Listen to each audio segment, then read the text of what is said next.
The Still Loading podcast is brought to you by the wonderful people on Patreon. Amazing people like Mike from the Old Switcheroo podcast, Parallax Puddles, Pib Extra, Melissa S., Ryan K., Matt aka Stormageddon, Doug from the Nostalgia Marcanon podcast, Kevin from the Bit by Bit Foundation, Stephen P., Gilmer, and Mr. Biscuits have all been wonderful enough to support the show over there. So if you would also like to get your name read at the beginning of an episode, along with a bunch of other goodies, go over to patreon.com/stillloadingpod and check out everything it has to offer.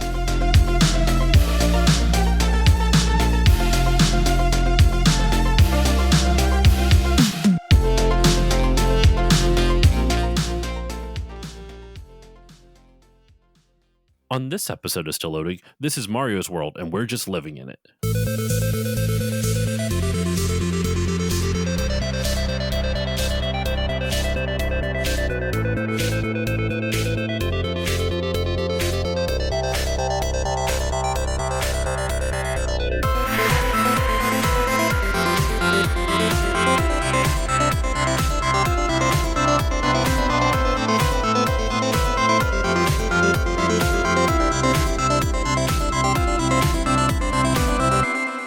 Hello, everyone, and welcome to this new episode of the Still Loading podcast. I'm your host, Josh Koval, and today's episode, it is the penultimate episode of Mario Month 2026. It is the second to last episode. We are just about to wrap up this month, but this episode is going to be covering an all-timer, y'all. This is a phenomenal game. I mean, you can tell by the title. All these games have been phenomenal. It's Mario Month. What's not to love about Mario Month?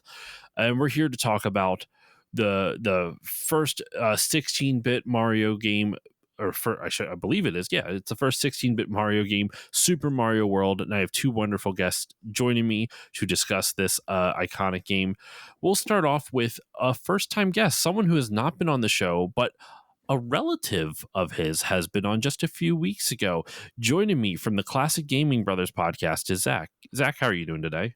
Hey, Josh, I'm doing well. Thank you for asking. Yeah, it's good to be on. I did hear that you had my brother on. Well, yeah, a little upset that you had him on first, but I guess that's the way it is. Older brothers get to go first, so.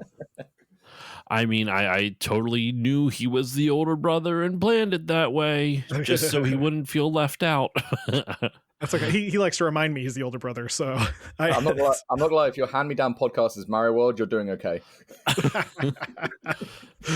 Hand-me-down podcast, and that other sultry, wonderful voice you heard, returning guest from just a few weeks ago, actually as well, Chris, aka the British Bond Addict. Chris, how are you doing today? Josh, it's always a pleasure to be on these. I don't know how many appearances this is, but I'm thrilled to be talking about Mario World. Like when it comes to the games we talked about before, this seems like this is like the sequel to my Mario Galaxy appearance, so I'm very happy to be here. Yeah, your Mario Galaxy appearance, I want to say now, was 2 years ago, I believe. I think two and a half, maybe. Something like that. I'm also thinking about, like, we met through Instagram, through our mutual love of James Bond, and then we, connected and become friends. And now I realize it's probably it's getting close to 5 years since we first interacted. Isn't that crazy? It's actually getting close to 6. I met you in 2020. Oh my God, that's wild.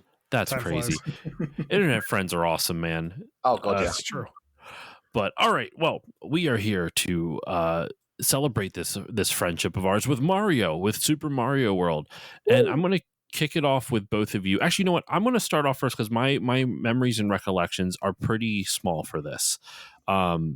I've already discussed my personal history with Mario on previous episodes. My personal history with this game, though, it's kind of similar to what it was in Super Mario Bros. 3 from last week's episode. It's just that, I remember playing this at friends' houses, at like church friends' houses, and I didn't quite understand at the time, like, why all the graphics were different, why one Mario game looked different than the other. I didn't even understand they were on different consoles when I first saw it, because they had both the consoles hooked up to the same TV. So I had no idea like what the differences really were. I just knew they looked different, and that was pretty much it. So yeah, that's honestly my personal history of Super Mario World is playing a little bit of it as a kid, but then as an adult and getting into retro gaming and getting into what I do with this podcast, this game has grown to be a comfort game for me, and I'll go into kind of more of those feelings and thoughts as we go on with the episode. But yeah, that's honestly it for my shtick, for my opening thoughts on it, my personal history. I'm going to start off with you, Zach. What is your Yeah. personal history with Mario? Because first time on the show, first time on Mario Month for this year. So what's your, for my listeners who may not have listened to your show or know any of your personal history, what's your personal history with Mario? And then what are your memories and personal histories with Super Mario World? Yeah.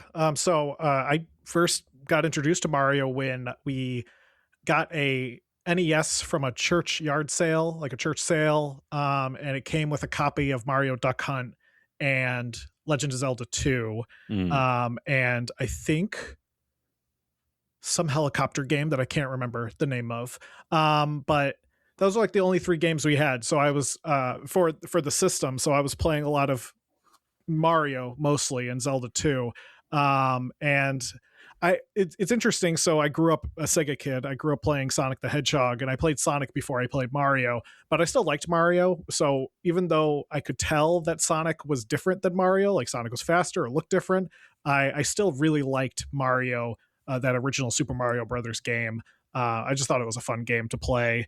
I remember finding like the secrets for the first time, finding the warp pipes and really like being like kind of like, oh cool, you can like go behind the wall and you'll find something there, sort of deal. It was this really cool concept of a game, and being familiar with Sonic, kind of seeing how Sonic took a lot from Mario to kind of get to where it was. Beyond playing Mario, though, my other experience with Mario growing up, and one of my first memories of anything Mario related, was actually being at my cousin's house and having the Super Mario Brothers movie on TV. And it was the sequence of them at the Boom Boom Bar where Mario slow dances with Big Bertha and has to like get the gem out from her neck. And I just have that memory. It's so clear in my head. And like that movie, unironically, I love that movie. So Josh, if you ever do an episode on that movie, I would love to be on that. But those are like my 2 earliest memories of Mario, is just Mario Brothers and the movie. I actually have already done an episode years ago on the Super Mario Bros. Movie, but it's been a while, so I'm not going to say I wouldn't cover it again. Like I'm redoing this episode. I technically covered this game 8 years ago, and that episode is not very good. No offense to any of my guests on that one. Still, that one was recorded with a single microphone, surrounded by me and 4 other people in a room at my friend's house, and a bunch of people, they had never really podcasted before, and so like no one was quite sure what we were doing, myself included.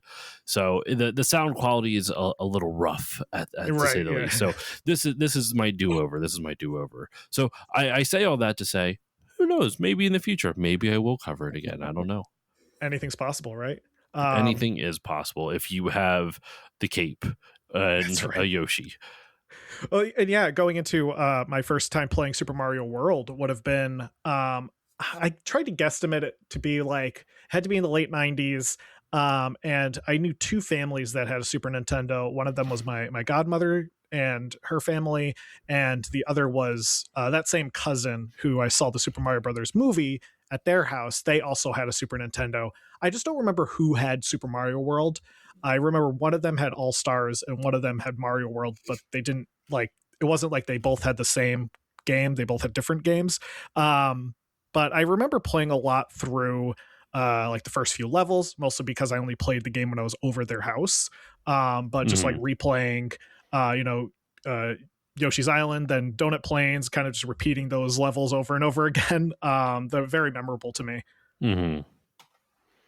I love those levels, man. But we'll get into all that. Chris, what about you? I don't remember if you shared your personal history with Mario back 2 years ago, 2 or however many years ago for Mario Galaxy. But why don't you go ahead and reshare it for this one anyway, just in case, and then your memories of Super Mario World. Sure thing. We had some next door neighbors, next door neighbors who lent us their Nintendo 64 one summer. And that's when we played games like Super Mario 64, Banjo Kazooie, GoldenEye 64, for example. And my brother and I was 5 years old at the time. My brother was 8. We just fell in love with the console and we loved it. We had to give it back after 2 weeks. And I begged and begged my parents to get us an N64 for Christmas. And then I woke up Christmas morning, rushed downstairs, and we had a PlayStation 1. Oh, no. So Now, which sad. I will say gives its own benefits. For example, games like Tomb Raider, Crash Bandicoot, Spyro, Croc are all all-timers for me. But my first experience with Mario was Mario 64. I later replicated this, and I started getting Nintendo items which I could purchase for myself. So I was about 12 years old when I got my first N64. Then I got the DS. But before that, we also had a Game Boy. And a Game Boy was where I played this for the first time. So I had Super Mario Advance 3, I think it was, whichever one was basically the Game Boy equivalent of this game. So the first time I played this was on a tiny zoomed-in screen, and I completed that thing until the cows came home. I went through every single level, found every single secret. I loved this game. Obviously, I'm a platform by heart. This one was a very specifically good one to me. But yeah, Mario as a history was Mario 64, and then waiting until I could possibly do it again. I will say, though, during that time, whilst I was playing the older games before I played Mario World, there did become a very prominent figure in my life, and that name rhymes with Boshi. I know you guys are going to say Yoshi. I'm going to say Yoshi this podcast.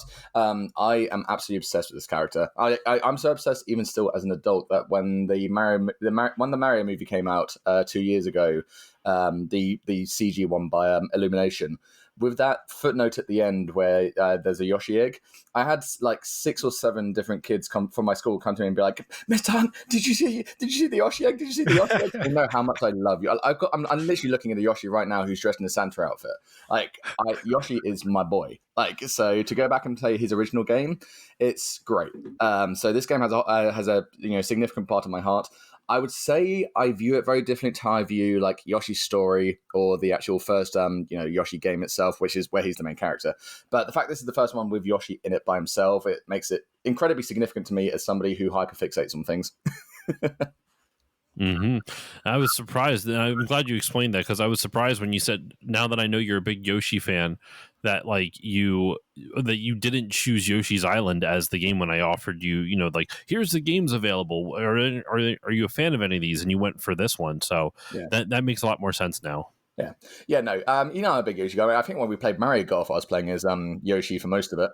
It's the same. Every time I play Mario Kart with anybody, if it's anything before Mario Kart 8, I have to be like, Yoshi's mine. If it's 8 or onwards, I can pick the orange one, which is normally the one I go for. But yeah, no, it's just an obsession I have with the character, and to talk about his origin, it's why I wanted to be on this episode. No. That's awesome. Excellent. Well, I'm happy to have both of you on this episode. I'm very excited to discuss Super Mario World. This is going to be a good time, y'all. Let's kick this one off now. I do have a couple little fun facts that I don't know how I would really, work into the rest of the episode. So just some development fun facts here and there.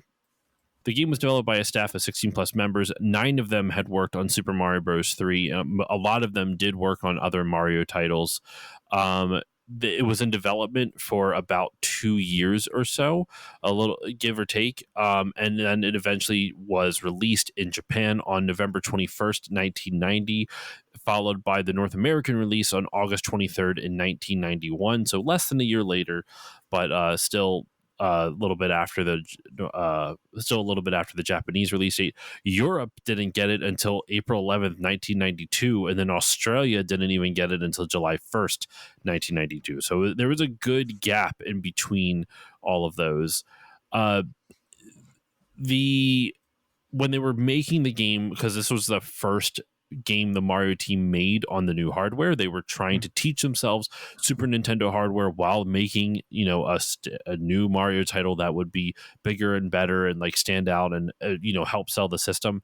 So to to teach themselves the new hardware, they actually ported Super Mario Bros. 3 over to the Super Nintendo, which I'm assuming, I'm gonna guess, I didn't see it in the interviews I was reading on Shmuplations or on the Gaming Historian video for this that he did. Gaming Historian did a whole like hour and 20-minute documentary on the making of Super Mario World. Really good documentary, worth watching. But I didn't see anything in anything that I looked up in those interviews or anything like that. But I would not be surprised if their port of Super Mario Bros. 3 ended up in the Super Mario All Stars collection. Why waste that work at that point?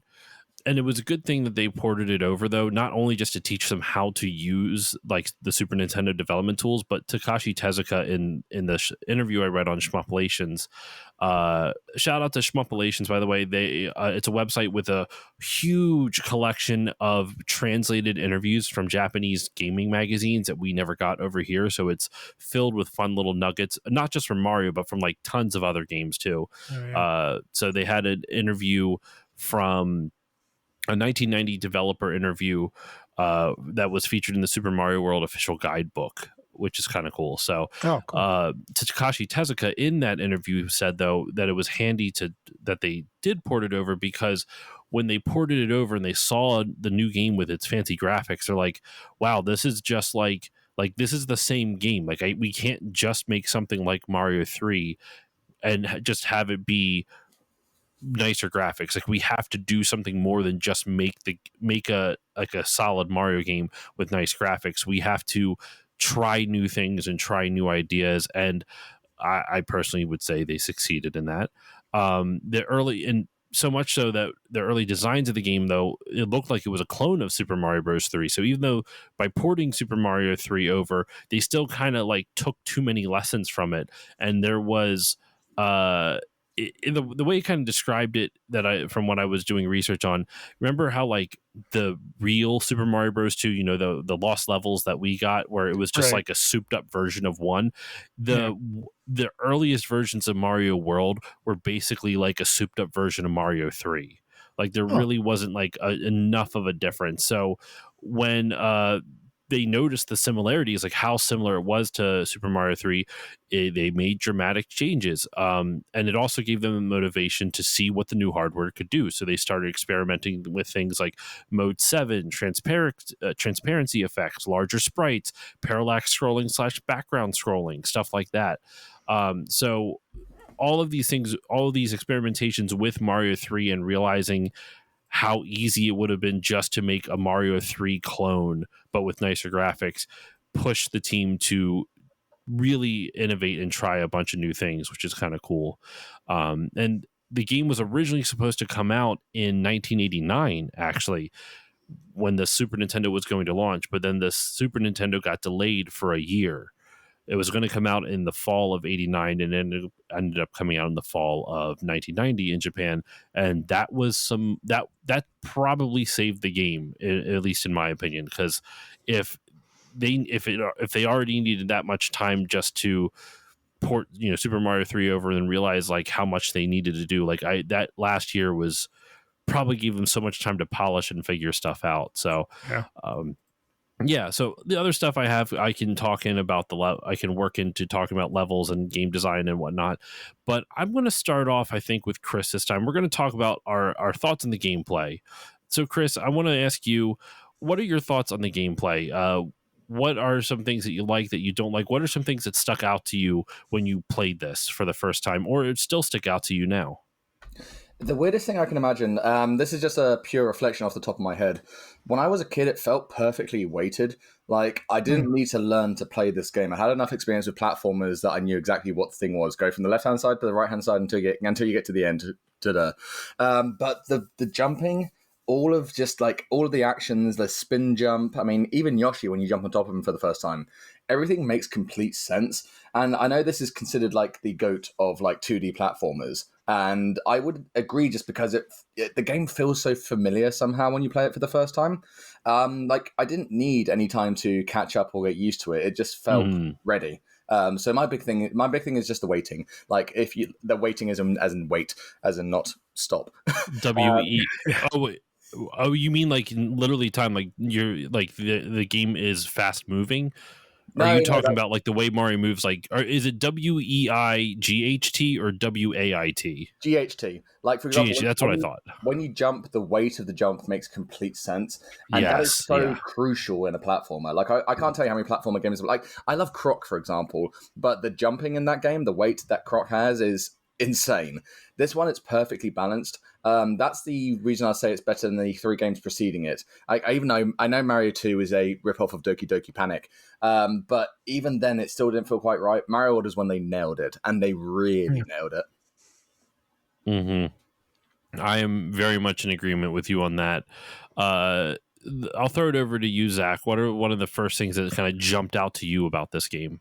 Yeah, I mean, not to echo Chris too much, but it really is just a very intuitive game. I think about, and I was thinking about Super Mario World recently when I was replaying a bit of it, and I was thinking about Super Mario 64 because I was replaying that, and I think both of those games did a great job, especially Super Mario World, with teaching you everything you needed to know in that first level, right? Yes. Like the first time you play the game, everything you need to know is there. When you're going through the first level, right to the left in and you run across like the giant bullet bill, you have to duck under it. It shows you where to duck. There's that the well-placed Koopa shell that you have to pick up and throw into the block, and that just teaches you how to throw the shell. And then when you go to the next level, you have the row of Koopas, and it just teaches you how to do that. It does a great job with showing, not telling, in terms of its teaching you how to play the game and giving you kind of almost it doesn't require you to read the manual to learn how to play it. You know how to play it when you pick up the controller. It's so intuitive. But then how will you know the name of the Koopalings? Yeah, exactly. Fair. But there's even like smaller things too. Like I'm thinking about when you get to Donut Plains for the first time and you see the guy using the cape, and then you can collect the cape and you're like, well, if he can fly, maybe I can fly. Oh, I can run. Maybe when I run, oh, I'm building up speed. Oh, it's like the Tanuki suit. It's like it kind of it does a good job at helping you figure out how to play the game without necessarily telling you how to play the game. And I think that's really a strong factor in a lot of Mario games, but I think Super Mario World did it first and did it best. I mean, it definitely didn't. I definitely didn't do it the first. Like the very first Mario Brothers does it really well with how that level's designed. Yeah, very but I do think Mario World continues that trend very efficiently, very well. Like I'm with both of you. Like I'll get to the first thing that sticks out to, like the big thing that sticks out to me about this game in a moment. But just to bounce off what you've been talking about, Zach, if you look at like how the game begins, right? You start off on top of Yoshi's house. Technically, like you could go into Yoshi's house. There's nothing to do there, but it just kind of gives you first kind of hear about Yoshi there if you decide to go into Yoshi's house. But there's levels to the left and the right. So the very first thing, even on the world map, it shows you this game's not going to be linear. Like Super Mario Bros. 3 was not linear to an extent. Like you could skip levels if you wanted to, depending on how you played and this and that. But the very first 2 levels are mandatory. In this, you can choose to go left or right, and both are like relatively easy levels. Excuse me. Both are relatively easy levels, but if you go to the left and you, like as you described, Zach, that level teaches you a lot of good basic mechanics and this and that. Like it has like an enemy coming at you pretty quickly, sliding off the top step of like a angled plane, and then a giant bullet bill. Coming at you, a lot of like those dinosaurs that you have to hit twice in order to, or stomp on twice, or do the spin move to like stomp them down entirely. But all of that gives you the basic mechanics right off the bat. But by going to the left first and you go up the ladder, it also gives you the first switch palace, which we'll get to the switches in a little bit. But that alone shows you like, okay, there are things that you can do in one level that will affect other levels, which to my knowledge didn't happen really that at all in the previous. Like obviously you could obviously there was probably like something that I'm forgetting, but like this, like you from the word go, you go to the left, you go up, you beat a level, you go up a ladder, and you get a switch palace, and all of a sudden now there's the blocks that were hidden prior you can now see, and now it makes the game just a little bit easier. And it's only the yellow switch palace, so any yellow like frame dotted like dashed line frame will now have Yeah. yellow blocks in it, so it's cool. Or if you go to the right, it's just a slightly easier level that teaches you the mechanics a little bit differently, or teaches you different mechanics. So they are teaching you how you are meant to play this game, just or like how the game wants you to experience it from the get-go. Because if you get to the switch palace and then go back down to the level that you just beat, there are blocks that are now covered up, so like because it even tells you like, oh, all those those yellow frames, they're now filled with blocks, and you just beat a level that had a yellow frame. So it encourages you, the player, to go back to that level and see what is new in that level now that you beat it. Because prior to this, you couldn't really repeat levels. Like playing Mario 3, you can't go back and beat levels again once you beat it, unless you lose all your lives, and then those levels become available to you. But this one lets you replay levels, and that is a major element of this game, is replaying levels. That is something that was extremely intentional in their design. They wanted to make levels in this game that you would go back and play over and over and over again, because there is always something else. There is layers to each level in terms of what you could find and secrets you can find, and I think that's really cool. I think it's also cool how that not to cut you off, Chris, sorry, but just to kind of bounce off that with that first overworld map you see, just how smart the map is compared to using Mario 3 as the comparison. Because when you look at that first map in Mario 3, it shows you where everything is. You go, if you go this way, you go this way, you go this way. But that first map you see in Mario World, you have go to the left, there's one spot, go to the right, there's the other spot. But when you look at the right, you can kind of see the path and where it goes. And you're like, oh, okay, that goes to the castle. But when you look to the left, you don't see the yellow switch. The yellow switch is off the map. So you just kind of have to be like, I'm going to take a risk and go to the left and see what is that way. And I think that kind of helps. It helps you explore more in Mario World. Take those risks to go through like doors that you weren't expecting to go through, and be taken to a new part of the map you might not have expected to get to. That's it. I completely understand from your point of view. Being a PlayStation gamer growing up, I'm predetermined to go left every single time. But I will say the interesting thing with this, having played Mario 64 beforehand, seeing the outline of the blocks and then knowing that you need to switch to change the blocks, it's great how the two games are linked in that way, even across two different styles of game. Just seeing that sort of like consistency. Like I played Mario 64 years before I played Mario World. I immediately understood exactly what this was when I saw it. I never even thought about that. That's cool. Like having that understanding the visual language that they've kind of set throughout the series that's just great game design, man. Great visual design specifically. Like being able to have the way, like have something so distinct, kind of like how, it's the same idea. Like when you see coins and like in a game, you have to collect them because Mario like basically psychologically bullied you into collecting them no matter what. So real quick to get to like the first thing that stuck out to me, it honestly is a little bit of a repeat of what Chris said. I'm going to say it slightly differently, but the controls, like the way Mario feels, I think the way you described it, Chris, as like the weight of Mario, like the way that the physics of his jump, it just feels so right. It's so perfect. I genuinely think Mario World has the best 2D controls of any platformer I've ever played, like bar none. And other games that have come out since that are good, they feel just as good as Mario World. So I have to give it by default to Mario World being the best because they did it first without, the knowledge of it existing. Like I love Celeste, and Celeste controls like a dream, but I wouldn't be surprised if they use Mario World as an influence on how to control the game slightly. Oh yeah. Well, You know, so I think yeah. it's interesting, especially with like 2D platformers. Take Klonoa, for example. You can do certain jumps, but there's also a double jump or flutter feature. I mean, even Yoshi's Island has that. The fact this doesn't need it. Of course, you obviously have the cape, but the fact it doesn't require some sort of like backup for the gamer getting it wrong shows that maybe they knew they got it right. Maybe. It's just so good. Like everything Yeah. about it just feels so good, man. Yeah. Oh, Um, I, I'm with you.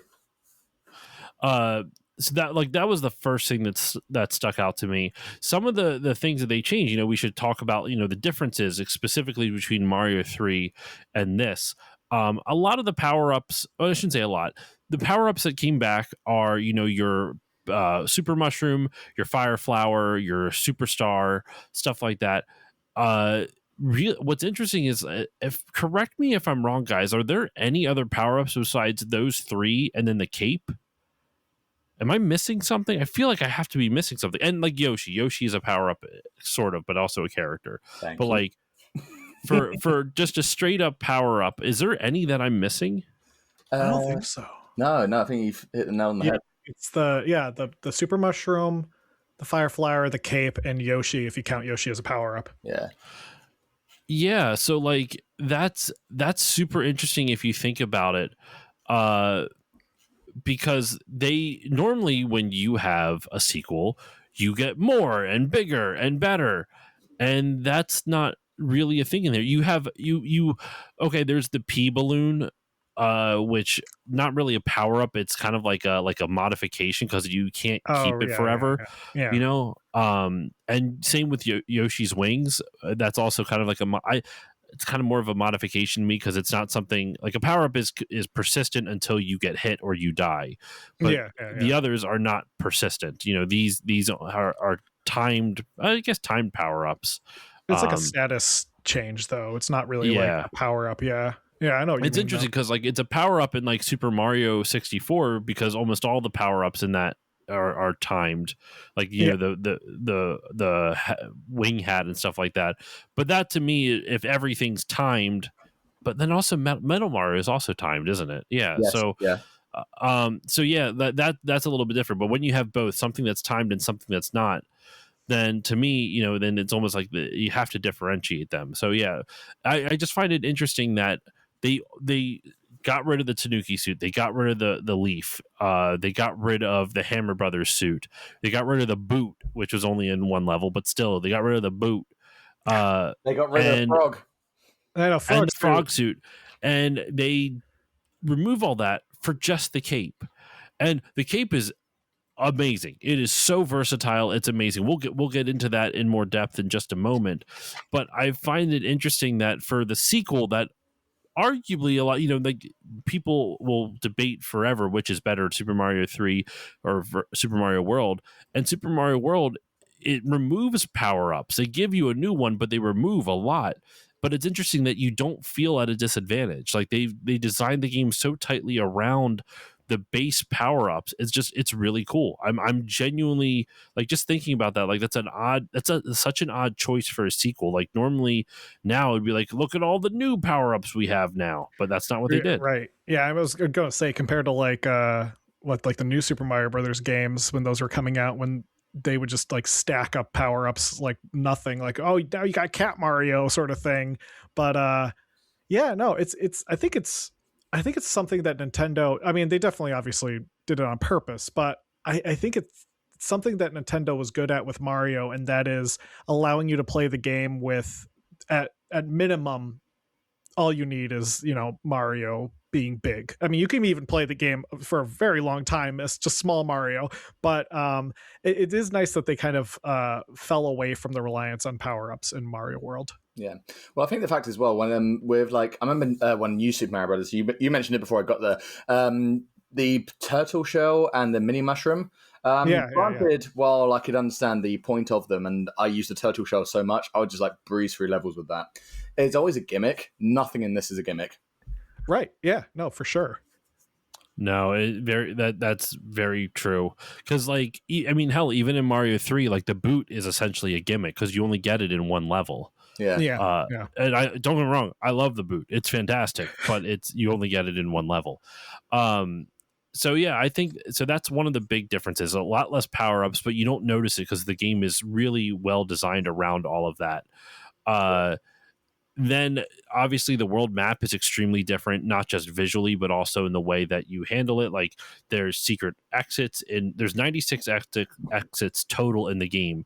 I forget how many specific levels there are. I think there's like 60 some odd levels, and then there's like an extra 30 exits on top of it or something like that Mhm. for all the hidden exits or something like that. Yeah. So there's like those types of things. There's level checkpoints, which were not a thing in the previous games, and the level checkpoints make you big. The item system is very different. Not only do you have less items, Sorry, Josh, I don't mean to interrupt. You can't say the level checkpoints make you big. They give you like a mushroom advantage. they make me big. They make me real big. They make Mario big. No. It made sense to me, Chris. Why did it make sense to you?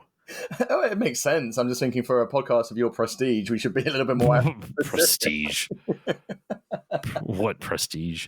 Mario, yeah, right, game end. So Mario gets nice and big, and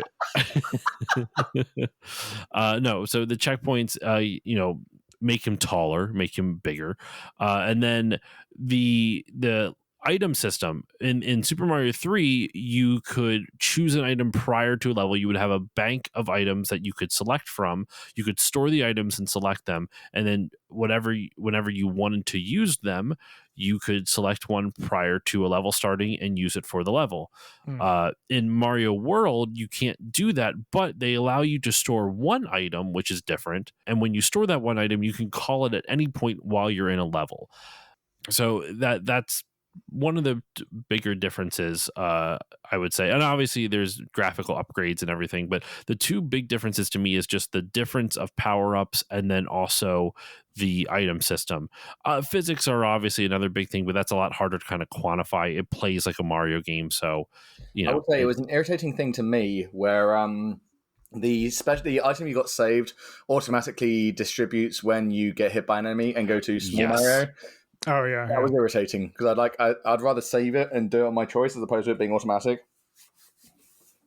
I can understand that because there's a couple times where like I would start a level and do something dumb and then get hit, and then because I would get hit, it would spawn the item, but because the screen hadn't scrolled, it's all the way back to the left, and then I would lose the item. Oh, especially on the levels where the it's auto scrolling. Yeah. Yep. Oh, yeah, that's the worst. Not fun at all. So yeah, it's cool that you can do that, but yes, I can see how that would be frustrating at moments. So those are the big differences. At least, are there any other differences that you guys think I'm missing? Anything else that I should mention?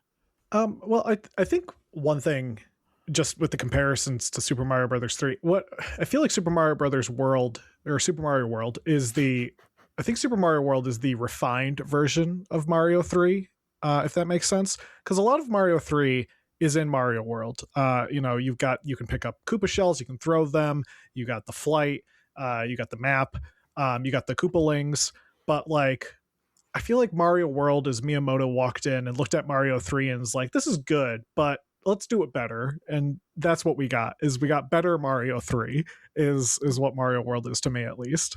I would say, sorry, go ahead. Sorry. No. I was just going to say, and then the only other differences I can really point to would be more on a structural level, like the ghost houses and stuff like that. But we can probably talk about those later. Yeah, I will say I've never been able to finish Mario 3 because I played Mario World first. And when you go back and play Mario 3 after playing Mario World, it's really it's tough. It's different. Yeah. It's funny. Like I played Mario 3 before I played Mario World because we had a copy of it on my NES, and like I feel like I don't know how to properly explain this, but whenever I replay Mario 3, I'm more inclined to pick up all the level skips than I am if I'm playing Mario World. I want to play through Mario World. Like, I want more Mario World levels as I'm playing through Mario World. I don't like skipping anything. Mhm. But when I play through Mario 3, I bank up those flutes and I get to 8 as fast as I can. I'm like, I do not want to play this game much longer for some reason. So I don't know what it is, but like, when I Yeah. played through Mario World most recently, I was like, the first thing I did after I finished Mario World was I played Return to Dinosaur Land because I just wanted more Mario World. Yeah. No, I can fully see that. And there's so many thoughts you got me going with it now. So for one thing to note, actually, Miyamoto was surprisingly more hands off with this one than some of the other Mario Oh. games. Oh, really? This one was kind of Tezuka's baby, Takashi Tezuka, who he had been working with Miyamoto for years. Like, he worked on the original Mario Brothers game, but like, this is like this is him kind of starting to take more of the reins of it per se. Miyamoto would still chime in, like he would be like supervising, and he would kind of chime in with, "Oh, what about this idea? I think we should do this," that kind of thing. But a lot of the day to day was managed by Tezuka, from my understanding. Oh, interesting. Let me double check actually who the director was. Takashi Tezuka. So yeah, Tezuka handled the day to day for the most part. I will say, one of the big things, like having a save feature in this is huge. Super Mario Bros. 3 did not have it. Super Mario World, they had the battery backup, so you could save. And they made this game with the intention to be easier than Super Mario 3. They wanted this game to be approachable to new players while also being giving experienced players a challenge. And one of the ways they did that, there's a handful of ways they did that, and that's where I can talk about the blocks, the color blocks. When you hit the block switches, that was meant to be a player instituted like way of controlling the difficulty, or a player picked. So if you are a player who wants a more challenging game, you just ignore the switch palaces. You don't have to get them. They're not necessary to beat the game. But they wanted to give experienced players who really want to like challenge themselves and push themselves to have a way to kind of control the difficulty without necessarily just giving them like here's an easy, medium, and hard difficulty switch type of thing. They almost made they made the difficulty switch the gameplay itself, which is kind of interesting. So Yeah, that's really cool. they did it with the switch palaces. Also, with the fact that there are multiple hidden exits, and then you have the Star Worlds. Star World is meant to be that thing that it's just meant to challenge the best players who play this game. So they handled the difficulty in a number of ways, and it was like those are two of the more notable ones. And I do think this is easier than Mario 3, and I like that for it. Mario 3, the design philosophy of each is very different. So Mario 3 is a lot more bite-sized. It is a lot more like the levels are short. As while the game is more difficult, you can generally get through a Mario 3 level pretty quickly. There's not a lot to them. And I don't mean that as an insult or anything derogatory. It's just they're shorter. Mario World, the whole philosophy of it, as we have already described, is exploration. They want you to come back into levels and explore. That's why there's 96 exits. That's why there's lots of hidden secrets. They want you to come back into the levels and explore. And so to do that, to have more exploratory levels, they made them much larger, much bigger. That's also why they instituted the checkpoint system, because otherwise it wouldn't be fun playing through these longer levels, dying, and then having to go all the way back and doing it all over again.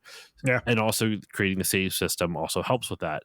So it is an easier game in a lot of different ways, but I think it was a smarter choice. I prefer Mario. Just to be clear, I prefer Mario World to Mario 3, but it is an easier game, and some people don't like that. I do think it's much more fair. It's like much more reasonable, at least in my opinion. I'll say while we're talking about the difficulty factors, I also think it does also benefit the speedrunner. Yes. Speedrunning in this game, I don't know if this was like one of the games that kicked it off, but I know that speedrunning Mario World is very, very prestigious. Oh yeah. I was watching a speedrunner do Mario World not too long ago, and it's like hypnotic to watch them play through this game. Mhm. It's so cool. And there's so many interesting things with Mario World, and just down to its code. There was I think it was Seth Bling, who was a YouTuber, who found a way to basically like trigger a glitch that allowed code injection into Mario World, and was able to program a version of Flappy Bird into What? Mario World. And like it had been done using emulators, but Seth Bling was the first person to do it using actual real hardware, using a real controller, by like carefully counting each pixel to the right point and doing the certain move to trigger the glitch, sort of deal. It's a buck wild. Like it's a great game, but it is certainly held together with like shoestring and duct tape at places. Yeah. I mean that's game programming in a nutshell. Like For sure. It's whatever works, not whatever looks pretty on the inside. Right. Whatever works. I like the fact that they made the difficulty a lot more reasonable. I will say some parts of it though, like some things I'm not a fan, and the Ghost House kind of tie into this. I don't, and I mean this type of idea has been in Mario games since Super Mario Brothers, so this isn't like new. But I'm still not a fan of it per se. I don't like the like the hidden nature of so many things. What I mean by that, like Ghost House, how like every single way in order to beat a Ghost House, you have to find a secret exit. No matter what, you can't just beat a Ghost House normally. Now, like the first Ghost House is like relatively easy, but like the fact that in order to beat the first Ghost House, spoiler alert for a fucking 30-plus-year-old game. Actually, I think Super Mario World came out in 1990 in Japan. Yeah, I already said this. 1990 in Japan and 1991 in North America. So we're at the 36th anniversary this year. Sorry, 35th anniversary of the North American release date this year, which is crazy. But like, so spoiler alert for a 35-year-old game. The way you do that is that you go all the way to the right, you go through the door all the way to the right, it warps you underneath the area you just were to a platform under the area you just were where you entered the door, jump up to the platform above you again, go through the door one more time, and then hit the block that normally if you hit it any other time would reveal a P switch, but now that since you've gone through the door twice, it reveals a green stalk, which then lets you up and you can follow the rest of the path for the way out the level. I really don't like that. I don't know what it is. It's frustrating me because like I don't know how I would have figured that out without knowing that the Ghost House are meant to be tricky. Maybe it's in the manual, maybe in the manual it says, hey, like you can't beat these levels normally. You have to figure out like these are puzzles. You have to figure it out. And then, you know what? Egg on my face. I should have known type of thing. But I don't know. It still like really kind of irks me. I will say though, not my favorite. When you get to the Rainbow Road, that Rainbow World, all that does. When you get those moments, my God, do you feel good as a gamer getting those moments? Oh yeah, I'm just talking. But the reason the Ghost Houses bother me is because they're mandatory. When it's like extra stuff and like that's awesome. That's a great feeling when it's extra stuff. And also like the Forest of Illusion, like 3/4 of the way through the game or so. Like I hate the Forest Illusion. That place that place. It's funny that the first time I ever played it, I didn't know what the gimmick of it was. Because the first time I played it, I got out of it on the first try. I was hanging out with friends and I happened to pick the right level with the right secret exit. And my friend was so mad because he's like, do you know how long that took me to figure it out? I'm like, I don't know. Is this the right way? He goes, yes, that's the way to get out of this, but you would never know. And I'm like, oh, well, good to know. I'm mad at you. That's hilarious. Man, I agree. I'm not a big fan of the ghost levels. And what it boils down to is that trial and error difficulty that was very classic in the NES era, like transitioning over to the Super Nintendo. And it's like you mentioned, it goes back to Mario 1 when you had the castle levels where you had to like pick the right path. And if you don't pick the right path, they loop. I hate those levels so much because they're a slog, and also they completely ruin like any fun you're having in a game. Like, you're going in, you're doing through Mario, you're doing a good time, you're having fun, and then you have to, oh, I didn't do this thing right, I have to do it again this way. It's like, oh my gosh, it's like, it really like throws off the pace. But I do think Forest of Illusion, I think it's fun. I kind of have like a weird soft spot for Forest Illusion, but I think it's just because the aesthetic. I really like the like all the levels are in theme with the like jungle aesthetic. Mhm. But yeah, I also agreed that the gimmick of it is not so fun. I have no doubt there are people who, at the first Ghost House, stopped the game and never played it again. Probably. Some people might have thought the game was broken. Like, Yeah, I can see that. completely seriously, they might have thought the game was glitched or something. Like, oh, my copy's bugged. But that first ghost house also gives you an easy way to get extra lives for those who don't Yeah. know.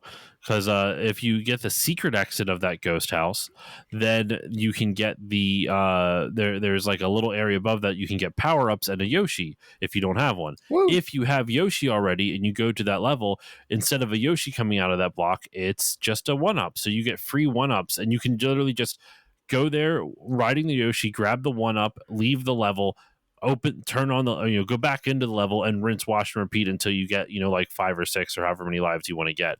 I mean, it takes a while, so you would have to it takes a while to stockpile all that, but still you can do that if you want to do that. I do feel like Mario World does it's not as generous with lives as later Mario games would become, but it is fairly generous with lives. I feel I usually find myself at least in like the double digits of lives by the time I get to the end game, which I think is nice. And it's always rewarding when you find new lives, but there's always opportunity to get extra lives in that game, which I think is really nice. Yeah, absolutely. I do think we should, because we've touched on the new power-ups and everything already. I do think we should touch on the main new power-up in this game, the cape. We got to talk about the cape. Like it's so amazing. It deserves its own section of the conversation, its own portion. Do either one of you have any like comments you want to start off with? I have some thoughts, but I don't want to like take all the thoughts right off the bat. I'd say it's great because it's easy to use but difficult to master, and when you really get control of it, God, that's satisfying. 100%. It's once you get it, it's amazing. The first few times you try it, it's trial and error. And even whenever I revisit Mario World, like if I am replaying it after I haven't played it for a while, it takes me 1 or 2 tries to get back into the groove of the cape. But once you do it, it's fantastic. Yeah. Mm-hmm. And it's one of those things. I think there's almost layers to its mastery. Because so, for example, one of the cool things you can do with the cape for new players who have not, maybe are playing the game for the first time, it behaves like the Tanuki suit, like the power leaf or whatever it was called in Mario 3, where when you get enough speed, when you build up enough speed, you can launch off and you can fly for a little bit. Now, in Mario 3, you flew by kind of just mashing the jump button while you were still flying, and then for however long the timing lasts, you could, get up as high as you wanted. You could like descend, ascend, however long, as the P meter sound was still going, you could still fly. In this, it doesn't have that. You can just go up, and Mario will do like a dive bomb and then slam into the ground, which can then also damage the enemies, or like not either take some enemies out, or even like what is it, like it can like knock them off their ledges and stuff like that, which is really cool. If you get really good at the cape, which something I can do pretty well, is you can fly indefinitely in a specific direction by rocking the D-pad back and forth. Mm-hmm. That is actually really easy to do, in my opinion. But doing like the reason I was saying there's layers to its mastery, like I think first time cape users, they'll be able to fly for a little bit and then do the dive bomb by accident, and just kind of that's the most they'll be able to do. They'll get a little bit of flight, and that's about all they have. But then, the next level up is knowing how to fly, being able to fly indefinitely with the cape. And that's a really fun feeling once you are able to do that. You can just fly over so many levels like that. It's really cool. And one level even above that is mastering how the dive bomb works. Because I can't fucking do the dive bomb for the life of me. Like, or the people who can do they'll what is it? They'll dive down and then use the momentum to swoop back up. I can never get the mode. I don't understand how the mechanics of that work. I can never get it right. But it's available. Like, you can do it if you're really good. If you're really good at the game and you have practice with the cape. So like, what's interesting about this power up is that it's not just being good with it. There's like multiple layers of mastery to getting to being able to use this power up, which is really cool. Yeah, agreed. Yeah, I mean, I think it's telling that the cape is often copied but never done the way it was done in Mario World. Like in particular, I'm thinking of Sonic Mania when they did a DLC. They introduced Ray the Flying Squirrel, whose gameplay is identical to the cape in Mario World, like down to all the same complaints you might have about the cape, and then mastering it, all the pluses of that, but it's still not the same as the cape in that way that the Mario world so nicely defined with its physics. Well, it's also amazing that Mario didn't get flying stuff right again until Mario Galaxy. Like Mario, Super Mario Land 2 has that weird kind of carrot upgrade, like the flutter cap almost. The little flutter cap, exactly. And they never quite got it right. Mario Galaxy got it right again, but that's how long it took for them to perfectly replicate what you can do in this game, and that was consoles apart. Even Mario 64, I feel, doesn't like the flight is cool, but it's nowhere near as good as it's so much harder to master finicky. Even yeah because it's that weird like diving and then like coming back up to continue to gain speed. Like it's really hard. It's really hard, and it's also just it's like, unlike what we said about this game, unintuitive.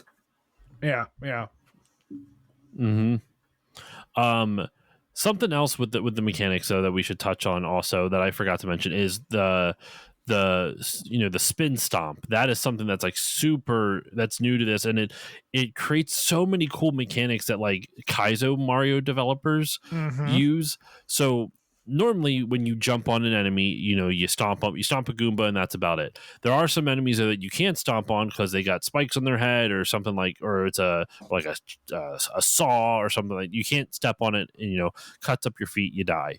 Totally get that. But when you do the circle jump, like the spin attack that launches Mario into the air a little bit and he's spinning, it's like a stomp. It's like a spin stomp almost. And when you do that onto one of those enemies that you normally can't stomp on or jump on, it will let you either bounce off of them or sometimes even kill them depending on the enemy type. And regular enemies like that might take 2 hits for two bounces to hit or to kill, like the little like dinosaurs, the little purple blue dinosaurs in the early levels, like you can take out with 1 hit with like the spin stomp. And there's some really amazing level design with that spin stomp in mind. Like I'm bad at it. Like I've never been like that great with it, but it's still really cool that you can do that, right? Like that. I think that's a really fun new mechanic. Oh, it's my favorite cheat code in boss battles. Oh my god, I didn't even think about that. You're right. Boss battles can be 2 hits if you do a spin stomp and then just a regular jump. I've not experimented enough with this game at all. But that's what the game is meant for, though. Like you're meant to go back. Like I have a long play of it up in the background right now as we're talking, and I'm just watching like the player literally right now, because they got enough power ups and all this other stuff. They went back to the very first level just so they could like get a moon, which is like gives you 3 1-ups all at once. And like once again, it's meant to be like, this is a long play, so they know where everything at. There's no exploration because they already know where stuff is at, but it still is just like everything about this game, whether it's like the cape, whether it's the different ability, and as you master them, then you realize, like, oh, I can go back to previous levels and do things I didn't think I could do earlier, or get to places I didn't know I could get to because now I've understood this mechanic. Or you hit a switch palace, now something is available to you that was not available.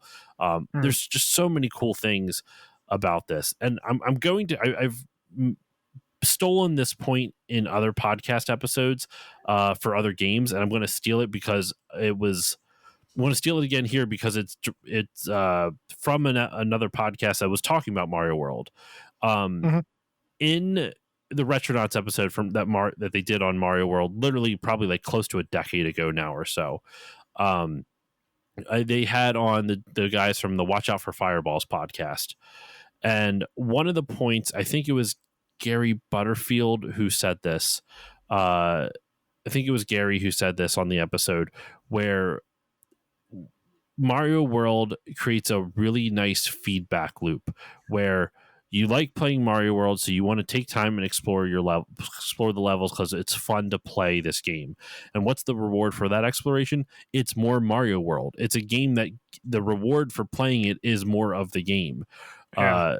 And so you find all these secret exits, and all of a sudden now you can go to the Star World. Oh, these are new levels I didn't know existed before because they're hidden behind a couple layers of obfuscation that you can only get to by searching or by taking your time and exploring the world. It's really cool. So yeah, I really like how this game structures everything. It encourages players to replay each level. It encourages players to explore and take their time, and encourages creativity of trying different things. It's there's so much to love about how they designed this game. Yeah, it's incredibly finely tuned, is what it is. It's a game that because when you get to those Star World levels, they present you with all of the challenges that you've been faced in the prior levels, but now amp it up, right? Like you take everything that you've learned. And now put it to the test because these are like the ultimate levels for you. And I think that's one of the things that Mario World does really well is just it always feels fine tuned. It does it so well that when it comes up again in later games like Super Mario 3D World, which has the exact thing, it just feels like a cheap copy. Yeah. Something else we should talk about. I said, well, we forgot to talk about the different power-ups and movesets. We forgot to talk about the most important power-up. And Chris, I think you know which one I want to talk about right now because it's something that's very near and dear to your heart. So if assuming you're reading my mind here, why don't you kick off this section? Well, we're going to talk about the most important video game character of all time here. So obviously Yoshi rocks up as, kind of it's a power up, but it's something that really became a feature of other video games going forward, having something like, oh gosh, I don't know how to phrase this any other way. A rideable companion. Oh, yeah. I will say though, the fact that you have like obviously a bigger jump, you've got the opportunity to jump off him. You've got the eating feature as well, but then also the fact you can also get baby Yoshi, and you've got to get him some apples. You've got to feed that boy up. I don't know what it is about Yoshi. Gotta feed that boy up. Yeah. What a sentence. I mean, if you get halfway through the level, Mario gets big, then you got to feed that boy up. Fair enough. Go on. No, asked and answered. It's a great idea. The thing I often love about video games is that they're like, we need to do something new, we need to do something different. What can we do? And I think this was such a good natural progression because it doesn't like negatively or like overly positively affect the gameplay. It's just like a different way to play it with some advantages. What Yoshi became as a character in general is testament to the fact that Nintendo really love their IPs. Nintendo will go down to the ground just to keep, first of all, just to keep them independent, but also just to make them into characters. And if you look at what came next for Yoshi with Yoshi's Island, they really fleshed out that character immediately. Yoshi went from like a pseudo power-up to a franchise running idol. So it's just, I love like just knowing that this is the genesis of like a fantastic character, seeing it in such a bare bones format, and then seeing how well executed not only his moveset is in this, but then how they evolved it, how they gave him the flutter jump, how they in Yoshi's story, how it worked on from there with the 3D graphics, but with the drawn background. It's just a great way to see the start of this story of a character that I genuinely love very much. I think so Yoshi, what's interesting about Yoshi is that this was an idea that Miyamoto wanted in the original Super Mario Brothers even. Oh Yeah. gosh, wow. This has been something that he's been trying to get in game. He was trying to get in games for a long time. Like they wanted it in Mario 3, but they couldn't figure out a way to make it work on the NES. And you can see like there's like concept art. Like you can find concept art of like Yoshi of Miyamoto drawing Mario on a dinosaur. Yoshi did not look anything like he looks even in this game. Like it was like he looked very like scrawny and very kind of ugly looking comparatively. One of the reasons though that Yoshi did take off from this is that women and kids liked him, and I'm not saying that to And 32-year-old adults as well. uh, yes, and 32-year-old adults, but but Nintendo specifically saw that like Yoshi had become popular amongst women, and so they decided like, all right, well, let's make him a bigger character to appeal to that demographic, and so they spun Yoshi off into his own game series. And like you said, Chris, they nailed it pretty much right off the get-go with Yoshi's Island, which y'all will be hearing about next week. Ooh. It should be fun. But yeah, so Yoshi, besides just being like you get the higher jump, you can also use him as like if you're falling off a ledge, it can be your suicide saver, though you pretty much kill Yoshi in the process. He also acts as like an extra buffer for damage, so if you get hit while riding Yoshi, you just hop off him and you don't lose a power-up, you don't lose anything. Also really fun, while you're riding him, but while you're riding Yoshi, bongos play in the music. Yes. Yeah. Which I love. It's so fun. Well, the continuation, because that became a feature, like even in Mario Sunshine. Like my favorite version of Delfino Plaza is the one that has the bongos in the background. It's just something about Mario and bongos, man. It's great. It works. Yeah. Oh god, yeah, all the time. I do think going back to your point about Nintendo not able to bring Yoshi to the NES, I do think it's funny that not only was the software Toolworks able to bring Yoshi to the NES when they ported Mario is Missing to the NES, but also bootleggers in Taiwan, Hummer Team, which ported Super Mario World to the NES. Not amazing, by the way. It's impressive, but it's not one-to-one. They were able to bring Yoshi to the NES as well. So I wonder if part of like Nintendo ever was just like, oh, we couldn't do it, why couldn't we do it, sort of deal out there. There's even other like licensed NES games that were brought over. Not even just Mario is Missing, but like there was I forget. I want to say it's like Nemo, like the Nemo Adventures in Dreamland or whatever. I don't remember entirely. I could be misremembering, but yeah, there are games that like brought. That they were able to do that with. So like I don't entirely know either. Like it's very strange that they weren't entirely able to that he didn't do it. I don't know. It's very odd. The choice of it is very odd because like we have seen other people do it. The only thing I can think of is that they weren't going to be able to do it and have it actually be fun, because that is something that Miyamoto is very contingent on.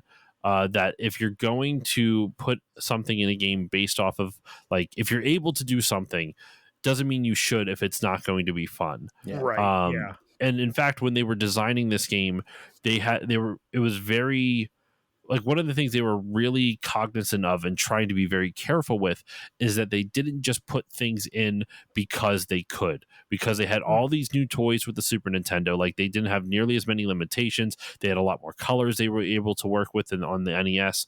So like they didn't want to just put something in because they can. They didn't want it to feel forced. And we can all attest to like seeing games on gimmicky consoles. I'm looking at you, Nintendo DS. I'm looking at you, PlayStation Vita, like where there was gimmicks put into a game because the system had the ability to do something, and maybe they shouldn't have done that type of thing. And I think it was smart in this instance. Like they didn't go too crazy with some of the things in here. For example, like Mode 7, so many developers like went hog wild with Mode 7 in the Super Nintendo. And for those who don't know, Mode 7 is a mode on the Super Nintendo that allows you to rotate your your sprites and your polygons and shit, not polygons, but like your 2D planes. So like mode 7, the easiest way to describe it visually is look at when you're playing the like Final Fantasy 6 or 3 or 2, aka 4 on the Super Nintendo. When you get to the world map, that is all done via mode 7. When you get to in like Super Castlevania 4, when you have the rotating like worlds, right? When you have like the level where like the level literally rotates around you, the character, and like you're on a whip and the whole thing rotates. That's done in mode 7. Super Mario Kart is all mode 7, like stuff like that, like F-Zero mode 7. Where it's like it's almost like you're looking at the game like almost like 2.5D almost. It's really interesting how it works. Yeah. I'll say as well, when it comes to just thinking of the actual like gaming cliche at this point of the main character and the platformer riding a different animal. I mean, we saw it 5 years later in Crash Bandicoot with the pig. That would not have happened if we didn't have Yoshi in Super Mario World. It's like it's one of those things that it was like a trailblazer. It left so many things, and I feel like it's now actually genuinely a cliche. Like it's now it became something that is so common and so copied. It's a cliche. Is it? I mean, I don't know about cliche now, but yes, for a long time I would agree with that because in the 90s, which were like so platformer centric, yes, absolutely, yeah, definitely. I mean, even when the Kirby games had like a Yoshi mode, basically, it was a Kirby Dreamland 3 or Kirby Adventure 3, where you could like ride on the like the cat and the different animals and stuff. Like you had a bunch of animal companions in that one. Yeah. Oh, I haven't played enough Kirby games, man. There's a lot of them that are on my backlog to play. It's an interesting one. That's the one that's all like it looks like it was all crayon, like it's all pencil coloring for the colors, so it's all like soft tones and stuff. Yeah, bizarrely one of the most intense soundtracks for the like most kiddie-ish game. It's incredible. Yes, which is very, very Super Nintendo's like cute looking game, intense soundtrack. Do either of you guys have any other thoughts on the gameplay here? I feel like we've covered a lot of facets with it. You know, I mean, obviously we can't go into every single level with every single secret and every single mechanic, but like we've covered the vast majority of the big ones that I could think of. Is there any other thoughts on the gameplay that you guys want to touch on that we have not talked about yet? I mean, one thing I just wanted to, if we didn't mention it, one thing I wanted to mention is I think you brought up a thing earlier when you mentioned how Super Mario World is often called the easier game compared to Mario 3. And I do think it's easier, but I think what it is I think it scales its difficulty differently. And it kind of better than Mario 3. Not to bash Mario 3, because I feel like I've done a lot of bashing of it in this recording. I do love Mario 3, but like when you get to that last world in Mario 3 and you go through some of those levels where you are fighting Bowser's like armada and there's just bullet bills and like cannonballs and fireballs and those little gophers that throw wrenches at you, and it's just everything is flying at you all at once, and no matter how many lives you have, you're always small because you've already lost your power up and you're never getting a mushroom again.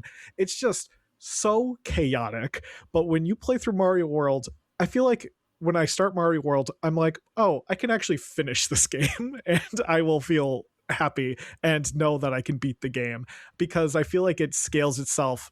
The difficulty scales itself differently, but also better.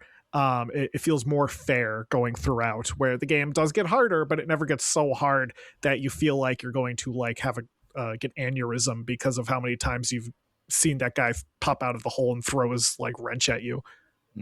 I'd say in continuation to your point, Mario World might be the easier game to complete. It's the harder game to 100%. Oh yeah, that's for sure, 100%. Yeah, I would say so, because like in Mario 3, like it's not like there's a lot of secret levels per se. There's secrets within the game, but like completing a Mario, like 100%ing a Mario game, what does that generally mean other than like you just beat all the levels? Because like, is it getting every coin in every level? Like that, to me, that would be insane. Oh god, I'm sure there's some people who think that. I don't know. You know what? Something I did just think about before we wrap up the gameplay. We should at least talk about the bosses, specifically Bowser, obviously too. the bosses I will say are a step up compared to Mario 3 in that there's variation. Like Mario 3 is Yeah. pretty straightforward. You have it's just you have your boom booms, you fight the boom booms, and then every now and then you have a couple extra like tidbit. There's I don't know, the bosses in Mario 3 weren't anything that stood out to me. Like you have the variations on the Koopa Kids for each one, but like generally it's just like it's in an arena and they all just kind of have a slightly different mechanic, and that's Yeah. kind of all the Koopa Kids are. In this you have so much between like what is it, you have the basic kind of bosses in the castle, but even those basic bosses like change the mechanics each time. Like the very first one, you have the dude on the platform that tilts left to right, and you have to knock him off when the platform's angled the right way. But then like the boss that's of Iggy. that, Put some respect on his name. is that Iggy? That's Iggy. Oh my Iggy gosh, Koopa. you're right, it is Iggy. Oh my gosh. But then you have like the boss where like there's like two dummies that come out and one is the real boss and you have to hit the right one. You have Reznor, which is not really a boss, sort of, but he's a boss-ish sort of. But there's just a lot more variety in the boss fights in this. Yeah, I will say for those who are Achievement Hunter fans and Rooster Teeth fans, Reznor is obviously a big classic because that's something that Gavin Free used to scream all the time. Reznor! I can do it because I got the accent. But that being said, I will say the mini bosses, like I like Mario 64 where it's Bowser each time. I don't think they got it this right until Mario Odyssey with the bunnies. I forget what their names were. The Brutals. Yeah, that's it. Thank you. The fact they had the actual individual characters each time gave some good levity, as opposed to it being like Mario Galaxy 1, for example, where it's Baby Bowser, Bowser, Baby Bowser, Bowser, Baby Bowser, Bowser. I think the fact you have all of this and then you have Bowser, even though I think the final boss fight is quite weak, it gives more weight and more importance to what you're doing. So I really appreciate what they did in this game. Yeah. I agree. So you're saying you think the final boss fight is weak in this? Yes, I do. That's fair.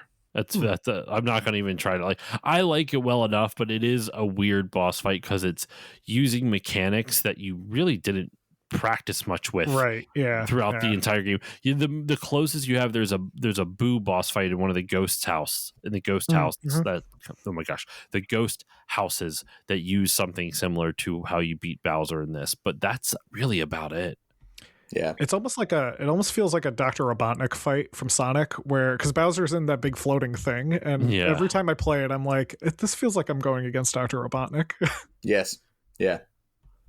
The proper name for Sonic's villain. None of this Eggman bullshit. It's Dr. Robotnik. It's Dr. Ivo Robotnik or Julian Kinto Bar if you're from the Archie comic continuity like I am. I will say, we know the company we're in. Or OV Kinto Bar if you read Fleetway Sonic. I know we have a Brit with us, so... That's funny. So, wait, Chris, feel free to elaborate on what you feel is kind of mid about the Bowser fight in this game. It's just not the sort of climactic ending. Like, I feel like a game of this like level where you're going through this, and it genuinely feels, this is going to sound really, really awful. It genuinely feels like a world you're going through. For it to end with this kind of medium tier difficulty fight, and the fact it's the same rules, like 3 hits and he's done, it's like, it should be 5 or something like that. Or there should be a part halfway through the game. Like, the Yoshi's Story did it well, where halfway through the battle, suddenly like ramps up. It just doesn't do it here. It feels like a copy and paste with a slight gimmick on the other boss fights, when really there should be something that raises the stakes. Yeah, I could see that. But also, that's just me, Josh. I love to be the devil's advocate. I'll be honest, I'm kind of with you on it. Like, you and I are famous for having our disagreements. No, we're not. On what are you? God damn it, Chris! Yes, we are. It's funny though when you were talking about your Mario history, you brought up getting a PS1 and getting into Spyro. I was really tempted to make a comment about our conversation. Oh, don't you dare! For those who want to know what that is, go back and listen to my Spyro 1 episode with Chris here. It's a great, it's a great time. It's most of the episode. It was a good time, but no, I'm with you on this. I think like I like this boss fight actually a lot more in retrospect, but like in all honesty, it really doesn't fit with the game. Like I actually really like it, and I don't know why I like it so much, but it really doesn't fit with the rest of the game. It's a very odd choice for a boss fight because it's like I don't know, like there are some platforming mechanics in it, like when Bowser throws his big balls at you, and you Hell. And then Mario gets large. Singular ball, and of course you're on your rideable companion at the time. Yes. So yeah, like there's like it doesn't quite work all the time. It just I don't know. It is really weird because like I said, it's using a mechanic that's not really like it's not you don't use it anywhere else. Like a boss fight is meant to test you on the mechanics that you've accumulated and that you've practiced on, that you've trained yourself on over the course of the game. Yeah.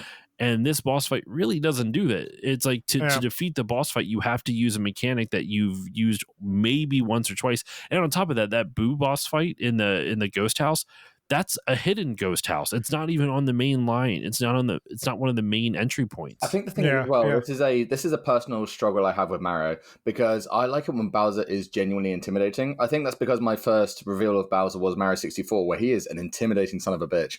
Mario Galaxy, where he is genuinely something to be scared of, in comparison to Mario Odyssey, where he's a joke.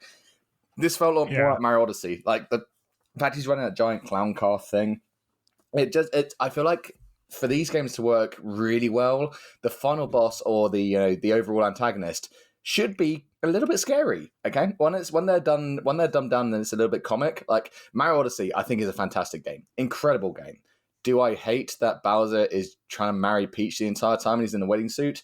Absolutely. Like it's just one of those things that I have as a personal struggle with Mario.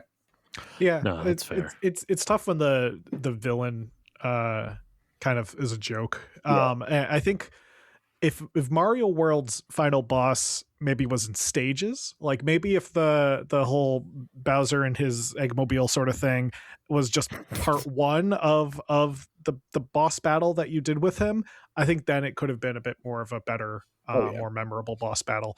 But that's the thing, like even Bowser and Yoshi's Island, that massive creature in the background looming, that's so intimidating. If they did that with this, as you say, their part one was him in the clown car, then Kamek gives him an upgrade and he's now giant and you're fighting that would be so much better than what we have. Yeah, for sure. Yeah. So I think that's a good place to wrap up the gameplay discussion. We should go on and move on to the overall, like aesthetic, visuals, music, all the the overall aesthetic vibe that this game gives off between its music, visuals, and whatnot. I'll start off with you, Zach. We'll start off with you on this one. What are your thoughts on like how this game looks, how the music sounds, like, and the overall aesthetic this game is going for? I mean, I just love it. I think one thing that the game has going for it in terms of its aesthetic is the cohesiveness in the world map and the levels you play. When you are playing in a level, you can see it match the map that you were in. Donut Plains, the levels are all plains. It feels like you're in a donut plane sort of thing. I think the point I made earlier, where when you're in the Forest of Illusion, what I like is that all the levels that you're in feel like you're in a forest. They all have trees in the background and stuff. And it's really nice to have that kind of cohesive world where you feel like you're actually traveling through these places versus the map just acting as a set dressing. I think it does a really good job with that. The tone of the levels I think is great, and I think the music really, really helps. Going from the excitement of the athletic theme to the kind of a little more creepy underground theme to the menacing castle music.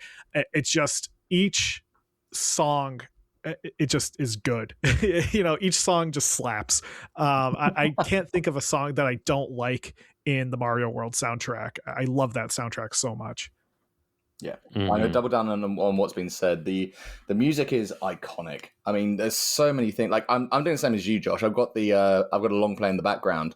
I'm just watching Mario hold up 2 fingers for completing a level, and I know the do do do do do do do do do do. Like the soundtrack is so iconic. The soundtrack is so iconic. Obviously, it's limited by the hardware that it's on. But my God, it works. You know me, Josh. I'm not one to talk about music in video games much. Not you. You couldn't be. Then who? But no, the music in the game is so. It's just so much a part of the identity of this game, and the identity of this game is something that makes it so good and so important and so valuable. It's wonderful. Yeah. They've never attempted to recreate it. They've never attempted to like reestablish it. It's just what it is, and I love that for it. The soundtrack, the sound effects. The thing that gets me really are the environments when you're playing the game. When you look in the backgrounds of like the boo houses or even just the outer world environments, the backgrounds are now so detailed. Which was the biggest issue I had with Mario 3 is the fact they made it look like a stage show. Not really sure why they were doing that, but giving shadows to clouds on a background, kind of weird. But if you look at the backgrounds of these, when you go through the underground worlds and there's stalagmites like glistening in the background, it's truly impressive. Granted, I think other games do it better. Super Metroid, I'll give you a shout out. But this was incredible for a platformer, and especially incredible for a Mario game. No, I'm with you on that. And like, oh man, I don't know. What's interesting about the soundtrack for this too is that there's less music in this game than in its predecessor. Like in Mario 3, Koji Kondo wrote more music because if you think about it, like there's not a lot of like variation in the songs for each level. Like there's only really like 1 or 2 songs for the above world stuff and like 1 or 2 songs for the like anything in a castle. There's the castle and an underground theme and stuff like that, but Mario 3 has more music than this. But I do think the music, at least from what I remember, I could be misremembering, so listeners, if I'm wrong, feel free to correct me. I'm not going to be offended, but I will say that's bizarrely one thing that really pissed me off about Mario Wonder is the fact that they use that same damn song over and over again. With this, it kind of gets an excuse because of the limitations of the hardware at the time. Mario Wonder, like, what the hell are you doing? Why am I listening to the same song 16 times in 17 levels? I think I don't mind when they do stuff like that, but I'm with you in Mario Wonder, even though I haven't beaten Wonder yet. But like, I'm with you on that just because I don't know. Like, I think it works on this because I don't know. I think having a game where like you're kind of forced into sticking to a song makes the song a lot more memorable than it would otherwise, Yeah. And I really do like that. But what's I don't know, I just find it interesting though that there's less, because once again this is supposed to be the next game. It's supposed to be bigger and better, and just like in the power-ups, they kind of subverted that a little bit. They went a little bit more subdued. And I think, to a comment you made, Zach, I think this music, just everything about it just really gels together. Like, it works so well together, every single bit.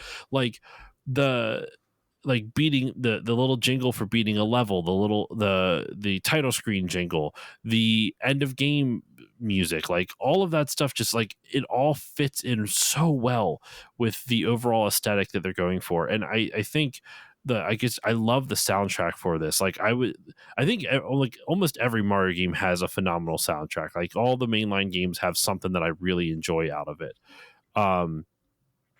But like this one, just, I don't know, man, just something about the aesthetic, just like it really, like the music is just so good. And visually, I think this game is awesome. Like it looks really good still, even to this day. It's a beautiful looking 2D platformer. Yeah.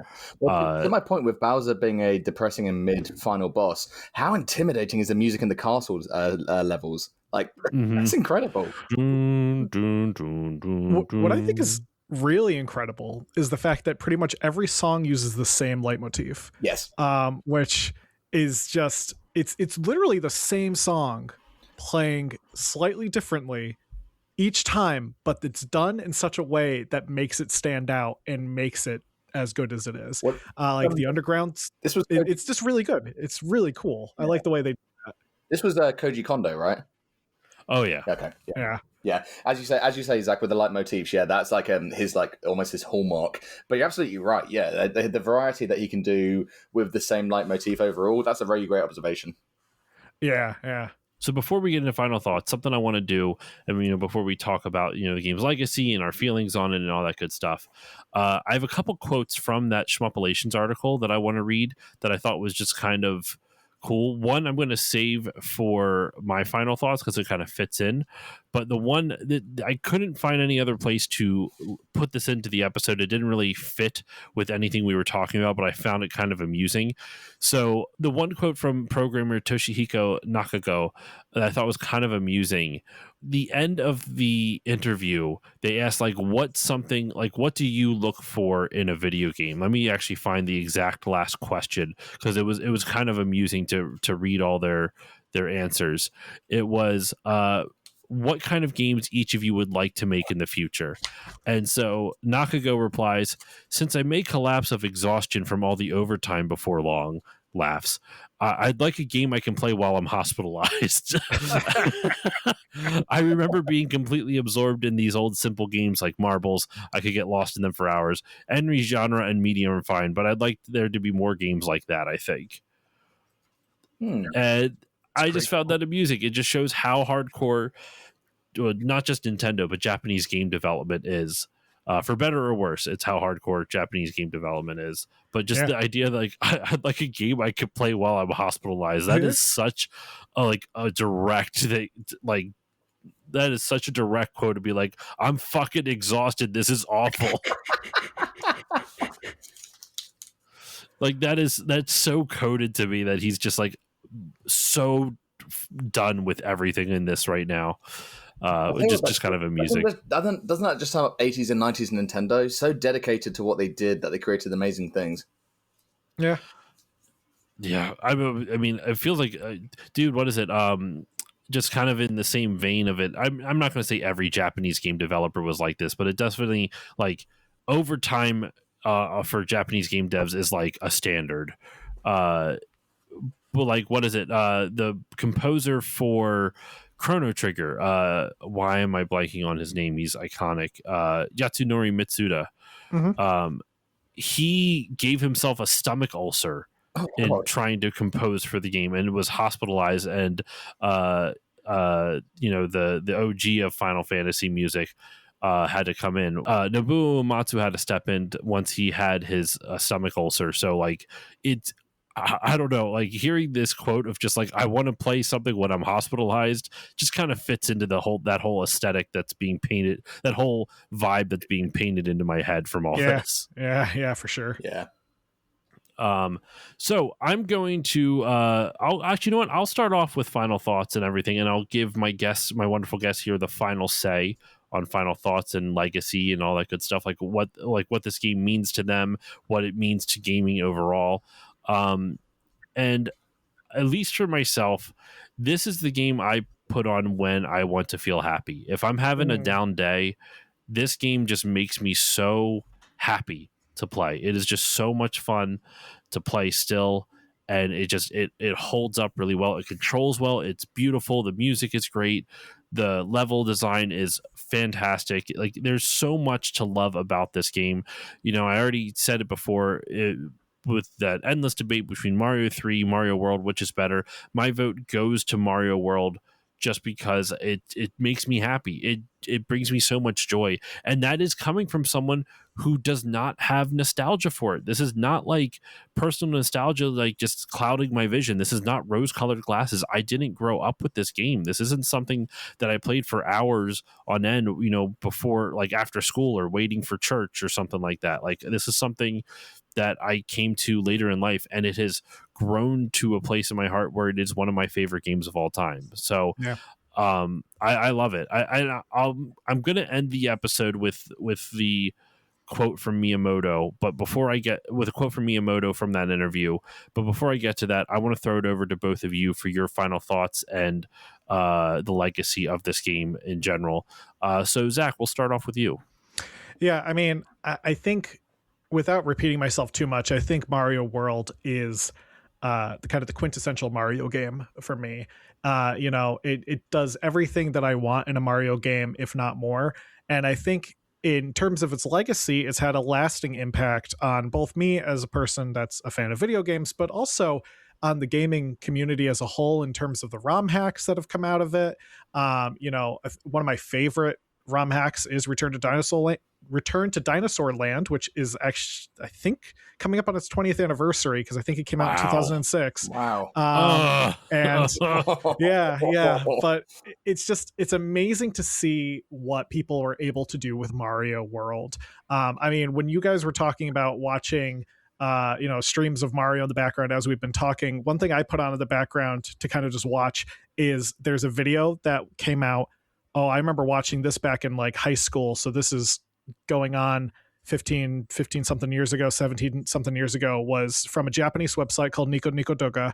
It was Automatic Mario, where someone did a ROM hack. Yes. And it's just Mario standing still as he's being pushed across the map, and it's syncing up to music perfectly. And it is so weirdly nostalgic, even though I have no clue the context, because it was posted to a Japanese social media site in the early 2000s. But it's just one of those things that, like, Mario World it's everywhere, it's ubiquitous, and it's definitely one of my favorite games. And I'm going to mention it again because I'm a big fan of bootlegs and weird things. If you want a weird experience, try out Super Mario World by Hummer Team for the NES. It is a Taiwanese bootleg version of Mario that came out on the Famicom.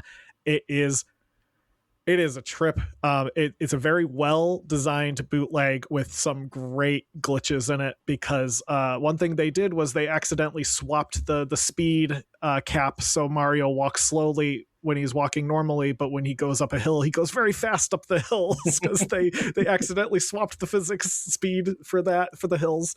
But it's so cool that a team was able to bring the game over to a console like the NES, just in general. And we wouldn't have that without the original. So of course, it's got a lasting legacy that I think is incredible. Absolutely. Chris, what about you? Final thoughts for yourself and over the game's legacy? I would say Mario Galaxy was the most impassioned you've ever had me on your podcast. The off-the-wall speech I did at the end about how much I love that game, that was something that is very special and unique to Mario Galaxy. I have something equivalent for this game where it's not a deep, impassioned love for it. It's just a tremendous amount of respect. What this game did, what this game created, what this game made for future games, and not just 2D platformers, but every game going forward. Something has a starting point from Mario World. There's a certain thing where you can trace an element from a game back to Super Mario World, which is just how impressive it was. Granted, this was still back when gaming was not, I'd say not fully mainstream. It's still just a kid's device. I mean, we had Rob the Robot, for God's sake. But overall, just the fact I was able to talk about this game and just to show some respect to it, and this is a game I do respect a lot, has been an incredible privilege for me. So that should tell you how much I feel about this game. I mean, this game, in terms of importance for Nintendo, it helped launch the Super Nintendo. I think something that is a little bit underspoken about, I should say, is that the Super Nintendo coming out was risky for Nintendo, because prior to this, especially it did really well, the Super Nintendo in Japan, but in North America, the sentiment was well, I already have a video game system. Why are you making me buy another one to get new games when I already have this one? And I can't even play the games I bought for the old one on the new one. Yeah. What the hell's going on here? I mean, there's a reason that every parent called a video game console a Nintendo in the 90s, and this is part of the reason why. Yeah. But it's just how it was a risk for them to do the Super Nintendo, because if you really think about it, prior to this, there really wasn't the story of a successful successor. Sega did it with the Mega Drive / Genesis, but that was just starting it's vying for its marketplace. At the time, the Master System barely had any sway in North America. It had a decent amount of popularity in Europe and in Japan and obviously in Brazil, but in North America, this is successor consoles were not something that was common. Like Atari technically didn't really have a successful successor after the 2600. I'd also consider that fresh in everyone's mind is the video game crash in the 80s. Like people are still aware of that. Oh yeah. I mean, once again, that is a North American specific thing, but yes, it specifically for us in the US, like that. You're right, dude. Like there was no guarantee this was going to be, the Super Nintendo was going to work out, and they needed a Mario game to sell it, and they got one. They got Super Mario World. It really did help. Excuse me. It really did help Nintendo sell this system because everyone wanted the hot new Mario game. So this game is super important, not just because it's a really fucking good game. Like it's so good. And like you said, Chris, it's hard to look at other games now and not see some influence of Mario World on it, especially platformers, obviously. Mario World really kind of was a watermark, a watershed moment for gaming, in the sense that it perfected 2D. It shouldn't say it perfected, but it was Nintendo's attempt at perfecting 2D game design. And I fucking love this game. It might as well be perfect. It's not. We already talked about some of the issues with it, but it's really good. And its legacy is that video games forever were altered by it. Yeah. And as it did with the original Super Mario Brothers, like it's crazy that Nintendo kept doing, like Super Mario 3 had the same legacy too. Like it's wild that Nintendo kept being able to, forever alter the gaming landscape with just Mario games, and this game continued that trend. I mean, there's a reason that despite the fact my first console I owned was a PlayStation, that I'm a Nintendo fan. Yeah, it's just that good. So I'm going to end this legacy section and our final thoughts section with this quote from Miyamoto at the end of that interview, asking about, like, what games would you like to make in the future? And Miyamoto wrote, "I want to see console games become a quote unquote destination for play, a world that kids feel a kind of affection and attachment to and want to return to again and again. And how awesome is it that kids have all these worlds they can visit, all inside a console and a game library small enough to fit in a dresser? Also, as a parent, my eyes have been open to something new recently. I've noticed that when a parent sees their child reading a book, they think that's a good, proper thing. But sitting their child down in front of a TV to play a video game somehow makes a parent feel guilty, even though games are an active experience. Why is that, I wonder? I'd like to make a game that when a mother sees her child playing it for the first time, she thinks, good, my child is old enough to play video games now. And of course, I've got these lofty goals in mind, but my daily reality is spent hammering out details of questions like, how many pixels should Mario jump?" And I like that quote a lot, specifically that first bit where he's talking about like wanting to see console games as a destination for play and being able to have all these worlds they can visit inside a console and a game library small enough to fit into a dresser. And that really resonated with me, not just because I love video games, but I've talked about it before, where like one of the things I really, really love about video games, and I get like, I wax poetic about it, and I get like super sappy and emotional about it, is exactly what Miyamoto is talking about. This is the cringiest thing I think I can admit to. I shouldn't say the cringiest, but it's cringy that I'm admit to this. I will literally sometimes just stare at my NES and just be like, man, how many worlds and adventures did this little gray box take kids on? Yeah. And I get really emotional thinking about it. Like it really just gets me in the feels, and it just makes me think like, where, like, all these amazing adventures, and there's so many more that I have yet to experience, and I still get to have adventures on this thing. And the same thing when I look at the Super Nintendo, when I look on the Switch, when I look at the Sega Genesis, when I look at any game console, I just look at it and like, there are so many adventures that I can have on this, and I'm excited to see it. And so Miyamoto kind of like capping out this Mario World interview, Mario World, a game that I actually think really embodies what I love so much about games, like getting to live in worlds and have experiences and have these like fun explorations in fantastical places. It just embodies all of that. And seeing that at the end of an interview about this game, I just felt like it was very full circle in a good way, in a wonderful way. So I love this game. I think this game, exactly as Miyamoto says, it's a game that a player can go into and revisit these magical worlds anytime they want to, and that's Mario World. To back up your point, I know you say you look at the console and you just think of like wow, what is this given to people? I just think about video games in general and think how much richer I am as a person because of them. I don't go a single day without thinking about video games, without listening to music, without potentially quoting it. But I think of all the lives I've led in completely different worlds, and it, like you, Josh, it hits me in the feels. It makes me feel incredibly lucky and incredibly grateful that I'm able to experience video games in the way that we are. Yeah, 100%. Well, I think there's no better way to leave off this episode on that note. I love this conversation. Y'all. Thank you both so much for joining me on this one. This was a lot of fun. Of course. I love talking about this game, and I love talking with both of you. So for people who don't know you or don't know where they can find you or what you do, let's go with some plugs now. Let's talk about where everyone can be found online and anything you'd like to promote. Chris, we'll start off with you on this one. Where can the good people find you online, and what would you like to promote? Well, first of all, I want to plug Zach because he was a fantastic guest. It's been an absolute pleasure getting to know you. Oh, thank you. I would say you can find me on Instagram at British Bond Addict. Because I'm a teacher, my social media presence is pretty limited. However, I will say I'm a racing driver and I have a brand new sponsor, Aventuro. There will be some news coming up with them shortly, so keep that in your mind, especially if you're looking for health and fitness supplements. Josh, thank you ever so much. This has been a fantastic privilege. Always a pleasure, my friend. Zach, what about you? Where can the good people find you online? And is there anything you'd like to promote? Yeah, you can find us wherever podcasts can be found, be it Podbean, iTunes, or iHeartRadio as Classic Gaming Brothers. We're available on YouTube, like and subscribe. We're available on all the social medias, Classic Gaming Brothers, CG Brothers Pod, look us up. We're available out there. We did recently launch a Patreon, so I probably should plug that, shouldn't I?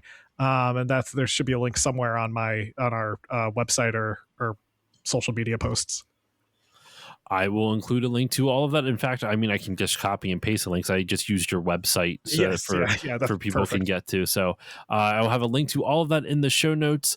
As for myself, you can follow me on Blue Sky at stillloadingpodcast.com over on Blue Sky, at stillloadingpod on Instagram and Twitch. And on Twitch, I stream whenever the hell I'm able to. It really just depends on my schedule, which lately I haven't been able to stream much, but you never know. So follow me over there and you will see notifications for when I go live. If you want to support the show, the easiest way to do that is give it a 5-star rating or review on whichever podcasting app you use. It helps more people find the show and it pleases the algorithm gods or something like that. You can also support the show over on Patreon. I also have a Patreon, patreon.com/stillloadingpod. For only $1 a month, you get all the episodes a little bit earlier with better audio quality, as well as access to patron voting rights, which help guide the direction of the show. I do quarterly polls, and every now and then I do like big annual polls for like themes and stuff like that. Backlog month being a big one. It'll be a bunch of games that are coming out of my backlog in October this year that were all chosen by my patrons. So that's all over there for $1 a month. For $3 a month, you get everything I mentioned prior, plus patron shoutouts, which you heard at the beginning of this episode. For $4 a month, you get all the previous tiers, the shoutouts, the early access, the voting, plus 2 mini bonus episodes every single month, which there are over 100 of now. And finally, for $5 a month, you get everything. All the previous years, plus access to my monthly movie podcast, which right now, the name changes depending on the theme, but right now it's called Still Muppeting. It's the only Muppet movie podcast where me and my buddy Doug from the Nostalgia Marcanon podcast play the music, light the lights, and we talk about the Muppets and Still Muppeting tonight. That is all over at patreon.com/stillloadingpod. What were you saying, Chris? I'll say the $5 subscription also gives you access to Josh's OnlyFans. It's called Only Loading, and all you get is a grainy picture of nothing, and it never fully loads. And if word on the street is if you wait long enough, it will be a dick pic at some point. But whose dick, you won't know. It might be a Muppet. It's the old loading thing where it loads one line at a time, like the 90s. Yeah. Oh my god. in relation to that in relation to that movie podcast, though, if you don't like the Muppets, I have covered other series. I did all the James Bond movies, and that was called Still Bonding. Chris was on a huge amount of those episodes. So if you like Chris and you want to hear more of his stuff that's not gaming related, it's a whole bunch of Bond talk over there. We covered all 25 Bond movies, and Chris was on a ranking episode where me and our mutual friend Mel, aka James Burb, ranked all of our favorite all the Bond movies. And then I also did all the Fast and Furious movies as well. That was called Still Family, and we talk about every Fast and Furious movie. And so there's a lot of content over at the $5 level. You get all of those episodes, all the Still Bonding, all the Still Family, and everything that has come out so far of Still Muppeting, and everything that will come out for Still Muppeting for $5 a month. That is all over at patreon.com/stillloadingpod. But that's it. That is all the time I have for you on this episode of Still Loading. Thank you all so much for listening. Zach and Chris, thank you once again for joining me. Thank you. Oh, thank you, Josh. And with all that said, listeners, I will see you all next time.